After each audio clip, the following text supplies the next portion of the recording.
അവളെന്റെ കൈ കിട്ടിയണ്ടല്ലോ. അയ്യോ അവള് പോയി കാണും. അതെ ഞാനൊരു സത്യം പറയട്ടെ, അവള് ശരിക്കും മുറിയക്കാരിയല്ല, അവള് തനി. മിണ്ടല്ലേ, എന്നെ കൊണ്ട് സത്യം തുറന്ന് പറയിക്കൂല.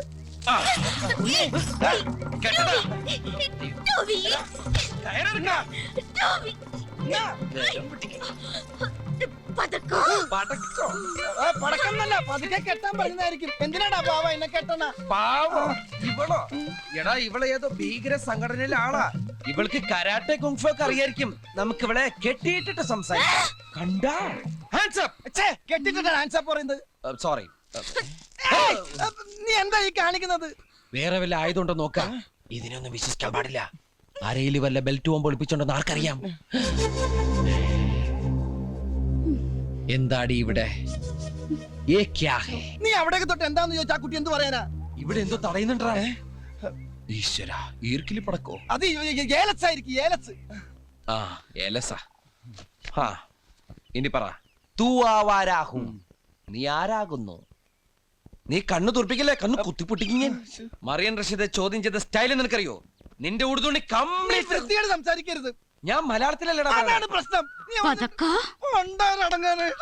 അയ്യോ സുന്ദര, നീ വല്ലാതെ പേടിച്ചിരിക്കുന്നു. ഞാനില്ലേ, ധൈര്യമായിട്ടിരിക്കേ. തൂക്കും കൊണ്ട് ആരെ കൊല്ലാനാടി നീ നടക്കുന്നത്? അത് പറയാതെ നിന്നെ വിടില്ല. ഇനി വല്ല VIP മാരെയും. സുന്ദര നീ പോയോ? സുന്ദര, നമ്മുടെ മുഖ്യമന്ത്രിയെ വകവരുത്താൻ കുറെ ഭീകരന്മാരെ ഇറങ്ങിയിട്ടുണ്ടെന്ന് പത്രത്തിൽ വായിച്ചത് ഓർമ്മയില്ല? ഞാൻ ഇന്നത്തെ പത്രം വായിച്ചിട്ട് 5-6 ദിവസമായി. ഇന്ന് CM ഷിപ്പ്യാർഡിനടുത്തുള്ള ഹോസ്പിറ്റൽ ഉദ്ഘാടനം ചെയ്യാൻ വരുന്നു എന്ന് കേട്ടു. 2 ദിവസം മുമ്പ് ഇവൾ എന്നോട് ഷിപ്പ്യാർഡ് എംബ്രാന്താന്ന് ചോദിക്കുകയും ചെയ്തു. അതെന്തിനാടി തിരക്കിയത്? പറയടി, എന്തിനാടി ഷിപ്പ്യാർഡ് എംബ്രാന്താന്ന് തിരക്കിയത്? പറയാൻ. മുഖ്യമന്ത്രിയെ കാണാൻ. മുഖ്യമന്ത്രിയെ കാണാൻ? എന്തിനാ കാണുന്നത്? ഒരു പരാതി പറയണ്ടായിരുന്നു. പരാതിയാ? നീ ഏത് ഭാഷയെ പറയൂടി? മലയാളത്തില്. എന്താ അദ്ദേഹത്തിന് മലയാളം അറിയില്ലേ? അങ്ങേർക്ക് മലയാളം അറിയാം, പക്ഷെ നീ എങ്ങനെ മലയാളം?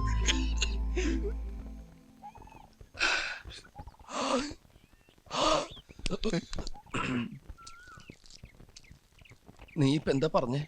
ഞാൻ പറഞ്ഞത് ഉണ്ണിയേട്ടൻ കേട്ടതല്ലേ?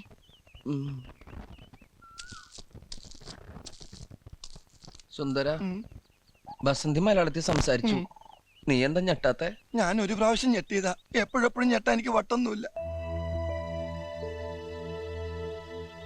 ഉണ്ണിയേട്ടൻ എന്താ അറിയണ്ടേ? ഒരു തോക്കുമായി ഞാൻ നടക്കുന്നത് എന്തിനാണെന്ന് അറിയണല്ലേ? കൊല്ലാൻ തന്നെയാ, മറ്റാരെയല്ല, എന്നെ തന്നെ.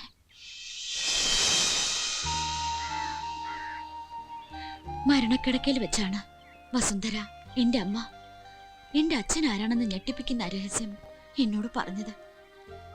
ഒറീസയിൽ നിന്നെത്തി ഒരുപാട് അലഞ്ഞു തിരിഞ്ഞു. ഒടുവിൽ അച്ഛൻ എവിടെയാണെന്ന് ഞാൻ കണ്ടെത്തി. ഇനി എനിക്കറിയേണ്ടത് ഒന്ന് മാത്രമേ ഉള്ളൂ. ഒന്നുകിൽ അയാൾ എന്നെ സ്വന്തം മകളായി സ്വീകരിക്കണം, അല്ലെങ്കിൽ അച്ഛന്റെ മുന്നിൽ വെച്ച് തന്നെ ആ തോക്ക് വെച്ച് എന്റെ ജീവിതം ഞാൻ അവസാനിപ്പിക്കും. എനിക്കാരുമില്ല, സ്വന്തം എന്ന് പറയാൻ ഒരു പുൽക്കുടി പോലും ഇല്ല എനിക്ക്. അങ്ങനെ പറയരുത്, ഞങ്ങളുണ്ട് ബസന്തിയുടെ കൂടെ. പക്ഷെ ഒരു കാര്യം എനിക്കറിയണം, ആരാണ് ക്രൂരൻ? ശ്രീധര കൈമൾ, മഹാലക്ഷ്മി ബാങ്കിന്റെ കൊച്ചി മാനേജർ ശ്രീധര കൈമൾ.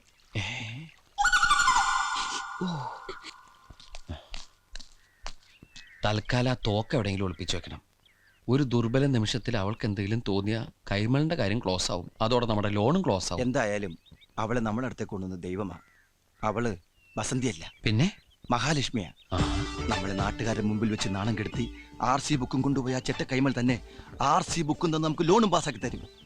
എങ്ങനെ? നമ്മൾ പറയുന്നത് കേട്ടില്ലെങ്കിൽ ഈ ജാരസന്തതി കഥ ലോകം മുഴുവനും പാട്ടാക്കുന്ന അയാളോട് പറയും. അതൊക്കെ മോശമല്ലേ? ഒരു മോശമില്ല. മകളെ അച്ഛൻ ഏറ്റെടുക്കുന്നത് വരെ നമ്മൾ ഈ കളി തുടരുന്നു. ആ കുട്ടി അറിഞ്ഞാലോ? ഒന്നും അറിയില്ല. അപ്പൊ ഒരു കളി കളിക്കാൻ.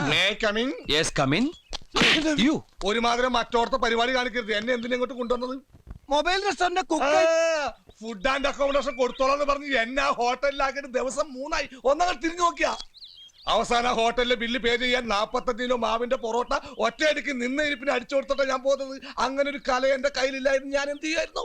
ദേ ഇന്ന് തീരുമാനിച്ചോളാം ഞാൻ അവിടെ വേണോ വേണ്ടെന്ന്. ഞാൻ പൊറോട്ട അടിച്ചെടുത്ത ഹോട്ടലിൽ എന്റെ അടി കണ്ട് അവിടെ തുടരാൻ താല്പര്യമുണ്ടോന്ന് ചോദിച്ചിരിക്കുക. അയ്യോ കോശി ഷെഡേന്നൊരു തീരുമാനം എടുക്കരുത്.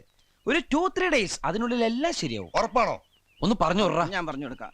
അയ്യോ കോശി, ചടയെന്നൊരു തീരുമാനം എടുക്കരുത്. ഒരു 2-3 ഡേയ്സ് അതിനുള്ളിൽ എല്ലാം ശരിയാവും. അത് തന്നെയല്ലേ ഈ മോലാലും പറഞ്ഞത്. അതേ ഉള്ളു ഇപ്പൊ എന്റെ കയ്യില്. കോശി ധൈര്യമായിട്ടിരിക്കെ, ഞങ്ങൾക്കില്ലേ കോശിന് ഞങ്ങളുടെ കൂടെ കൊടുന്നു. ഇതിന്റെ ക്ഷീണം തീർക്കാൻ വേണ്ടിട്ട് കോശിക്ക് നല്ല അടിപൊളി ചെലവ്. ചിരിച്ചേ, ശരിയൊക്കെ ചെലവിട്ട് മതി. ചിരിക്കാനാ പറഞ്ഞത്. ചിരിപ്പിക്കല്ലേ, ഞാൻ ചത്തോ? ചത്തുവോ? എന്നാ ചിരിപ്പിക്കണ സുന്ദരാ. ഇതിന്റെ അകത്ത് ആവശ്യമില്ലല്ലോ. മാഗ്നറ്റാ, ഇരിക്കട്ടെ. സുന്ദര, ആ ഞാനൊരു കാര്യം ചോദിച്ചാ നീ സത്യസന്ധമായേ മറുപടി പറയാവൂ. ഉണ്ണികൃഷ്ണ, നിന്നോട് ഞാൻ എന്തെങ്കിലും നുണ പറഞ്ഞിട്ടുണ്ടാ ഉണ്ണികൃഷ്ണ? നീ അതൊക്കെ കണ്ടു നിർത്തിയേ. എടാ, ഒരു ബാങ്ക് തൊഴിലാളിയുടെ മകളെ ഒരു ബസ് മുതലാളി കല്യാണം കഴിക്കുന്നതിനെ കുറിച്ച് എന്താണ് നിന്റെ അഭിപ്രായം? ബാങ്ക് തൊഴിലാളിയുടെ മകളെ മനസ്സിലായി, ആ. പക്ഷെ ബസ് മുതലാളി മനസ്സിലായില്ല? ഇല്ല. ഞാനൊരു ക്ലൂ തരാം. അമ്പാടിയിലുണ്ട്, കൈലാസത്തിലില്ല. അമ്പാടിയിലുണ്ട്, കൈലാസത്തിലില്ല. Beef fry. Beef fry. ആ, അമ്പാടി ഹോട്ടലിലുണ്ട്, കൈലാസ് ഹോട്ടലിലില്ല. അത് വെയിറ്റ് ചെയ്യുന്നല്ലേ? അപ്പൊ അതൊന്നുമല്ല. ആ, ആലിലയിൽ കിടക്കും ചൊറിയാൻ പുഴു. ആ. പാമ്പിന്റെ മുകളിൽ ഇങ്ങനെ നൃത്തമാടും. ആ, പാമ്പ് വേണ്ട ഇതാണ്. നീല നിറത്തിലുള്ള ഉജാല, ഉജാല, ഉജാല. വേണ്ട വേണ്ട, എല്ലാം മാക്കി, എല്ലാം മാക്കി. വെണ്ണ കട്ടു തിന്നുന്നവൻ. മിൽമ പ്രസിഡന്റ്. അയ്യാ, Milma മണ്ണെണ്ണി. May I come in? Yes, come in. ഞാൻ എവിടെ കിടക്കണ്ടേ? എന്റെ മടി കിടക്കണോ? അല്ല എനിക്ക് ഉറങ്ങാനായിട്ട്. ഞാൻ താരായിട്ട് പാടിത്തരാം. വേണ്ട, എനിക്ക് പാട്ട് കേട്ട് ഉറക്കാൻ പറ്റില്ല. എടോ, വണ്ടിയിൽ ഇഷ്ടം പോലെ സ്ഥലമുണ്ട്, എവിടെയെങ്കിലും പോയി കിടക്ക് പോ. ശരി മുതലാളി. ഏയ്, ഡാ, സുന്ദരിയായ ഒരു പെൺകുട്ടി ബസ്സിനകത്ത് പുര നിറഞ്ഞെടുക്കുമ്പോ ഒരു അന്യപുരുഷനെ അവിടെ കിടത്താൻ ഞാൻ സമ്മതിക്കില്ല. ഓ, അത് ഞാൻ ഓർത്തില്ല. എങ്കിൽ ടർസി കിടന്നോ. ടെറസിലാ? വണ്ടിയുടെ മോൾ ഭാഗം ഇല്ലേ, അവിടെ കിടന്നോ. ആ ശരി. എന്താണ്? എനിക്ക് തലവെക്കാൻ 2:30 ഒരു മാംഗ്ലൂർ മേലുണ്ട്, പോയി തലവെക്ക്. എടോ, ആ വണ്ടിയുടെ അകത്ത് പായുണ്ട്, തലോണിയുണ്ട്. എടുത്തിട്ട് പാണ്ടാറടങ്ങ എന്റെ ശരി മോളിൽ. മുതലാളി. ഡാ, ശരിക്കും മുതലാളി ഞാനാ. ആ ശരി, ശരിക്കും മുതലാളി. ശരിക്കും മോലാളി. നേരത്തെ പറഞ്ഞില്ലേ കല്യാണം കഴിക്കാൻ പോണ ആ ബസ് മോലാളി? അതിന്റെ ക്ലൂ എനിക്ക് ഇതുവരെ കിട്ടിയില്ലല്ലോ. പോടാ, മനുഷ്യനെ മെനക്കെടുത്താനായിട്ട്. മനുഷ്യനെ മെനക്കെടുത്താൻ. ആ, താമരാക്ഷ പിള്ള ബസ്.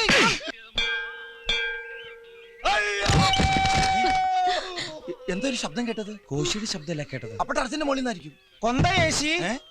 അല്ല, എന്താ കോശി? ഞാനിവിടെ താഴെയുണ്ട്. എന്താ പറ്റി? മുള്ളാൻ മുട്ടിയപ്പോ വീട്ടിൽ ഓർമ്മ വെച്ച് മുറിന്ന് മുറ്റത്തേക്ക് ഇറങ്ങിയതാ. എന്തായാലും മുറ്റത്തെത്തിയല്ലോ, ഇനി മുള്ളല് കഴിയട്ടെ. അത് താഴേക്ക് ലാൻഡ് ചെയ്തപ്പോ തന്നെ പോയി. കോശി വീണതുകൊണ്ടൊരു ഗുണമുണ്ടായി. എന്താ? കൃത്യസമയത്ത് ഉണരാൻ പറ്റി. അലാറം വെക്കാണ്ട കിടന്നത്. അല്ല, കോശി ഇവിടെ സ്ഥിരമായിട്ട് ഉണ്ടാവെങ്കിലേ അലാറം വെക്കുന്ന ടൈപ്പീസ് നമുക്ക് അങ്ങോട്ട് വിൽക്കായിരുന്നു. സംസാരിച്ച സമയം കണ്ട് വേഗം റെഡിയാ നോക്ക്, നമുക്ക് പോണ്ടേ? എവിടെ പോകുന്നു? ഇന്നലെ പറഞ്ഞ ആ അടിപൊളി ചെലവിന്റെ കാര്യം മറന്ന. ഓ, കോശിയുടെ വീഴ്ചയിൽ ഞാനത് അങ്ങോട്ട് മറന്നു. ഞാൻ വീഴ്ചയില ഓർത്തത്. ഇതാ കാശ്. ആ, ബാക്കി എല്ലാം സെറ്റപ്പ് ആക്കി വെക്കുക. അപ്പോഴും ഞങ്ങൾ ഇങ്ങോട്ട് വരാം. വാ, പൊളിച്ച് നിൽക്കണ്ട. നീ വണ്ടി സ്റ്റാർട്ടാക്കി റേഡിയേറ്ററിൽ വെള്ളം ചൂടാക്കി എനിക്ക് കുളിക്കണം. എന്റെ അമ്മേ. കോശി, ഇനിയെങ്കിലും സൂക്ഷിച്ചും കണ്ടൊക്കെ നടക്ക്. ട്ടാ. എന്നെ ഇമിറ്റേറ്റ് ചെയ്യണം. അമ്മ, അത് ഈ ബക്കറ്റ് ഇവിടെ കൊണ്ടുവന്ന് വെച്ചാ സൂക്ഷിച്ചും കണ്ട് നടക്കണ്ടേ സുന്ദര.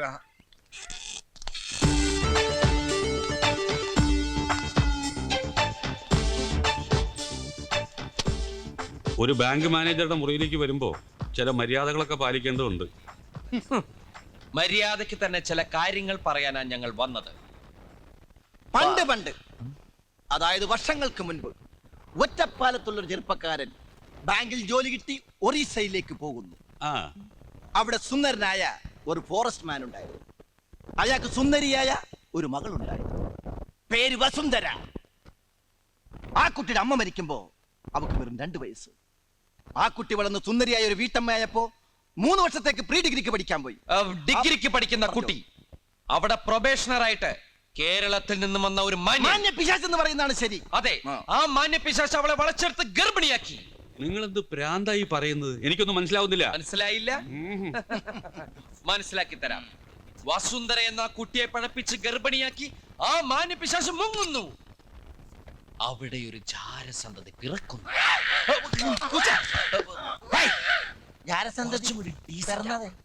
പിശാശ് ഇവിടെ വന്ന് ഒരു കല്യാണമൊക്കെ കഴിച്ച് ബാങ്കിൽ ജോലി നോക്കി സുഖമായിട്ട് ജീവിക്കുന്നു. ഇപ്പോഴും മനസ്സിലായില്ല? വേണമെങ്കിൽ ഒരു ക്ലൂ തരാം. തലയിൽ മുടിയില്ല. ഞങ്ങളുടെ മുന്നിൽ ഇരിപ്പുണ്ട്. നിങ്ങളുടെ സ്വന്തം രക്തത്തിൽ പിറന്ന പെൺകുട്ടി ഇപ്പൊ ഞങ്ങളുടെ കൂടെയുണ്ട്. ഇപ്പൊ ഞങ്ങളിത് മറ്റാരോടും പറഞ്ഞിട്ടില്ല. പറയേണ്ടി വന്നേക്കും. ഞങ്ങളുടെ RC ബുക്കും പേപ്പറും തന്നില്ലെങ്കിൽ ശ്രീധര കൈമളുടെ ജാരസന്ധത കഥ ഞങ്ങളുടെ അങ്ങാടി പാട്ടാക്കും. ഇത് സത്യം. ശിവം സുന്ദര. ഓ, പിന്നെ സാറിന് ഈ ഓഞ്ഞ മൊട്ടത്തല പുറത്ത് കാട്ടി ആകാശം നോക്കി നടക്കാൻ കഴിയില്ല. ബ്ലാക്ക് മെയിൽ ചെയ്യണോ? No, white mail. ഞാൻ പുറത്തുണ്ടാവും ഉണ്ണി. നിനക്കൊന്നും ഇനി ഒരു അളവുമില്ല. 24 മണിക്കൂറിനകം ഞാൻ തന്ന കാശ് തിരിച്ചു തന്നില്ലെങ്കിൽ നിന്റെ ചക്കട വണ്ടി ഞാൻ ജപ്തി ചെയ്യും.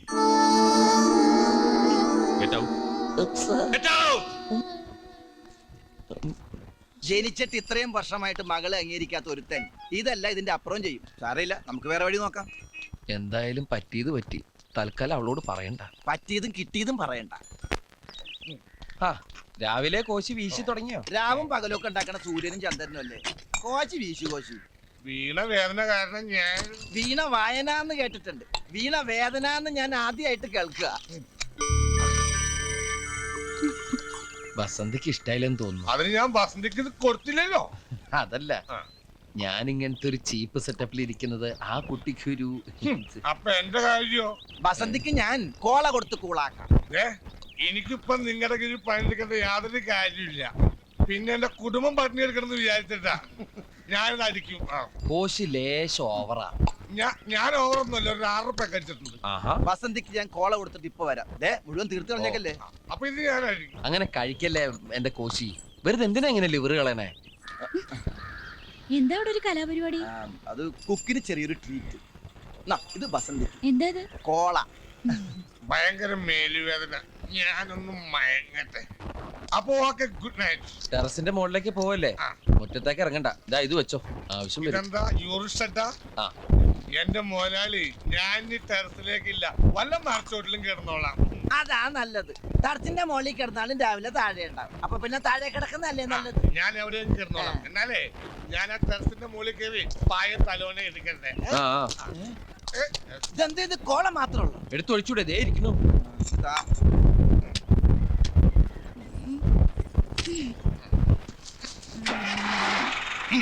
ഇതെന്താ ഭൂമി കുലുക്കോ? വസന്തി ഇവിടെ ഇറങ്ങിയേ. വസന്തി, കോള മാറിപ്പോയടാ. ഓട്ടോ ഓട്ടോ, നേരെ ആ വണ്ടിയുടെ പുറകു വിട്ടോ.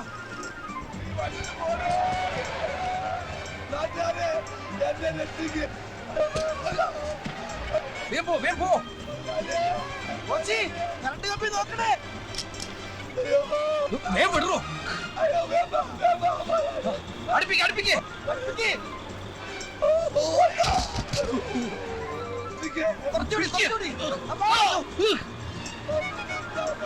പിടിപോട്ടെ പിടിപോട്ടെ. പിടിച്ചിരുന്നോ?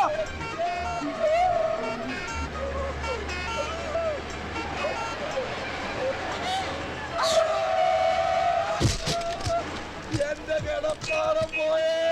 വേഗം വിട്, വേഗം വിട്. ഞാൻ ഈ വണ്ടിയിലേക്ക് അയ്യോ, കോശിയല്ലേ ഇത്? ഈശ്വര, Coimbatore non stop fast passenger. അയ്യോ, ഇത് ഇനി കോയമ്പത്തൂരിൽ നിർത്തൂ. പോയത് പോട്ടെ, നമുക്ക് നമ്മളെ വണ്ടി പിടിക്കാം. ഒന്ന് വേഗം വിടറോ. ഹലോ, സുന്ദര, നീ സുന്ദര. ഹലോ, അങ്ങോട്ട് പോകണം. ഞാൻ ഇങ്ങോട്ടാ.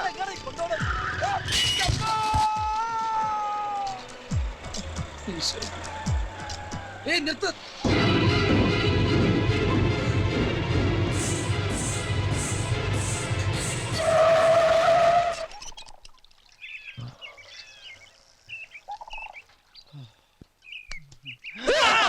ഞാനാ ഉണ്ണി. അപ്പൊ പിന്നെ ഞാനാരാ? ഇത് ഞാനാ സുന്ദരൻ. ഇതെന്തേത്? ഞാനൊരു ബൈക്കിന്റെ പുറകെ കയറി ടാങ് ചെയ്ത് പോയില്ലേ, അതൊരു ചാണാക്കുഴിയിലേക്കായിരുന്നു. ഇതെന്താ മൂക്കിൽ പഞ്ഞി? ഇത് സ്മെല്ലടിക്കാണ്ടിരിക്കാനാ. നമ്മുടെ ബസ് അവിടെ. അയ്യോ, ചേട്ടാ നിന്നാ ചായ കുടിച്ചിട്ട് പന്നി. എനിക്ക് ഡ്രൈവിംഗ് നല്ലോണം അറിയാൻ ഇപ്പൊ മനസ്സിലായില്ലേ? എന്റെ ജീവിതം എടുത്താ നീ ഇപ്പൊ കളിച്ചത്. ഒരു നിമിഷം തെറ്റിയിരുന്നെങ്കിൽ എന്താ സംഭവിക്കാന്നറിയോ? ആരുടെങ്കിലും കൈയും കാലും പിടിച്ചൊന്ന് ജീവിക്കാന്ന് വെച്ചാ അവിടെ പോയിക്കോ എന്റെ മുമ്പിന്ന്. പോവാനല്ലേ പറഞ്ഞേ? നീ എന്താ ഈ കാണിച്ചേ? എന്തിനാ അതിനോട് പോവാൻ പറഞ്ഞേ? പിന്നെ ഞാൻ എന്താ ചെയ്യണ്ടേ? ശവം പോലും കിട്ടില്ലായിരുന്നു. അവൾ എന്താ ചെയ്തെന്ന് നീ കണ്ടല്ലേ? അതിനാണല്ലോ തല്ലിയത്. പിന്നെ പറഞ്ഞു വിടേണ്ട കാര്യം ഉണ്ടായിരുന്നോ? ഞാൻ തിരിച്ചു വിളിക്കാൻ പോവാ. ബസന്തി അവിടെ നിക്ക്. ഞാനാ വിളിക്കണത്. ഇല്ല, ഞാൻ ഇനി അങ്ങോട്ട് വരില്ല. അവനൊരു തമാശ പറഞ്ഞല്ലേ ഇങ്ങോട്ട് വരാൻ. വരില്ല, ഞാൻ ഇനി ഒരിക്കലും നിങ്ങളുടെ അടുത്തേക്ക് വരില്ല. അവളെവിടെ പോവാനാ? അടി കൊണ്ട് ദേഷ്യം തീരുന്നവരെ എവിടെയെങ്കിലും ചുറ്റി തിരിഞ്ഞിട്ട് എത്തിക്കോളും. നീ വണ്ടി കയറ്, കുളിച്ചിട്ട്.